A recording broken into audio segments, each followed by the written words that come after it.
Many of you have your own Jordan story. Maybe it was practicing his fadeaway in your driveway. Maybe it was crying when he retired. By the end of this video, you will understand why this one player's impact still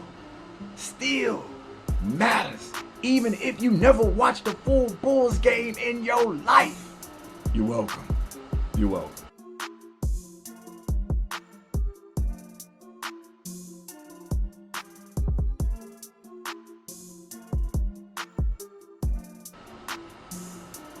The cut that changed basketball forever.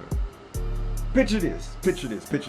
A skinny sophomore named Michael Jeffrey Jordan walks into the gym, bulletin board, scans the varsity roster and doesn't see his name. What do you do?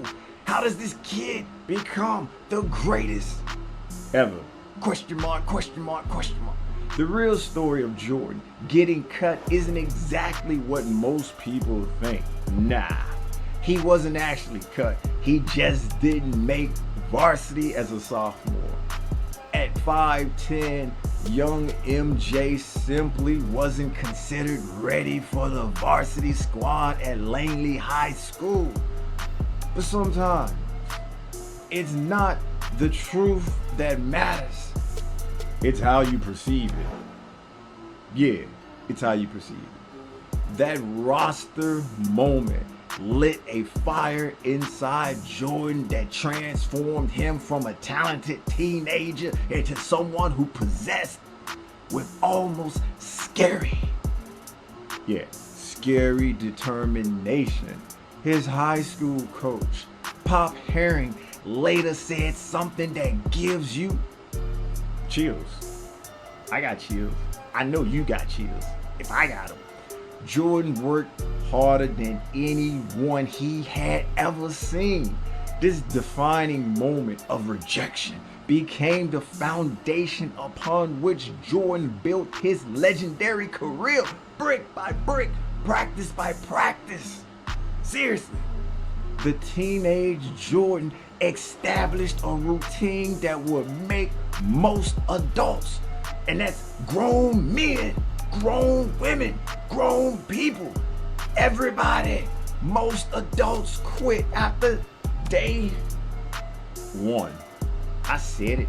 Make you quit after day one. He dragged himself out of bed at 6 a.m. to practice before school, continue with team practice after school, then go home and practice some more on his own accord, while other kids were hanging out or playing video games.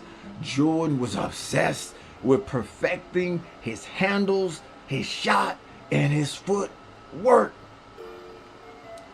Nature gave him a helping hand too. Between his sophomore and junior years, Jordan experienced a crucial and critical growth spurt. 4 inches in one summer. Side note, I grew about 5 inches in one summer, but you ain't here for that. You ain't here for that.